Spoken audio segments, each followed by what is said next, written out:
आरव ने डायरी को सीने से लगा लिया। अब उसका डर धीरे धीरे खत्म हो रहा था। जैसे ही उसने ऊपर देखा, कुर्सी बिल्कुल शांत थी। कमरा फिर से खाली लग रहा था, लेकिन इस बार उसे अकेलापन नहीं महसूस हुआ। उस रात के बाद आरव हर दिन दादी की डायरी से एक कहानी पढ़ता। कभी कभी उसे फिर वही हल्की आवाज सुनाई देती, लेकिन अब वो डर नहीं, सुकून देती थी। लोग कहते हैं कि वो कमरा आज भी खाली है, लेकिन आरव जानता है कुछ रिश्ते कभी खत्म नहीं होते। दादी की डायरी पढ़ते पढ़ते अब आरव को कई दिन बीत चुके थे। हर कहानी में जैसे दादी की आवाज सुनाई देती थी, लेकिन एक रात कुछ अलग हुआ।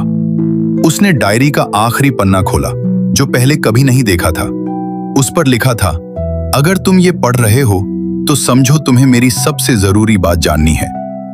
आरव का दिल जोर से धड़कने लगा। तभी कमरे की लाइट अपने आप झिलमिलाने लगी। खिड़की बंद थी, फिर भी ठंडी हवा चलने लगी। दादी, उसने धीमी आवाज में कहा। इस बार जवाब तुरंत आया। आरव, अब तुम्हें डर से नहीं, सच्चाई से मिलना होगा। अचानक कमरे के कोने में एक परछाई उभरी। वो दादी जैसी नहीं थी, कुछ अजीब थी। आरव घबरा गया। ये क्या है? उसकी आवाज कांप रही थी। दादी की आवाज आई, लेकिन इस बार थोड़ी गंभीर थी। हर घर में सिर्फ यादें नहीं रहती, कुछ अधूरी बातें भी रह जाती हैं। परछाई धीरे धीरे आरव की तरफ बढ़ने लगी। आरव पीछे हटने लगा, लेकिन तभी उसे दादी की डायरी की वही लाइन याद आई। डर कभी सच नहीं होता, लेकिन प्यार हमेशा होता है। उसने हिम्मत करके कहा, मुझे तुमसे डर नहीं लगता।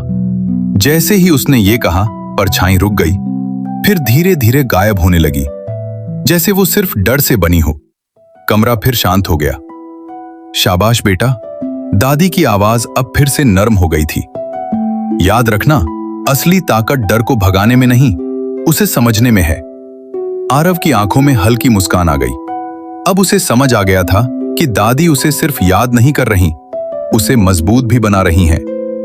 उस रात के बाद खाली कमरा अब उसे डराता नहीं था, बल्कि हर बार कुछ नया सिखाता था। और कहीं ना कहीं दादी अब भी उसके साथ थीं। वीडियो पसंद आया हो तो लाइक, शेयर एंड सब्सक्राइब कर देना। और हाँ, चाहो तो कमेंट भी कर देना भाई।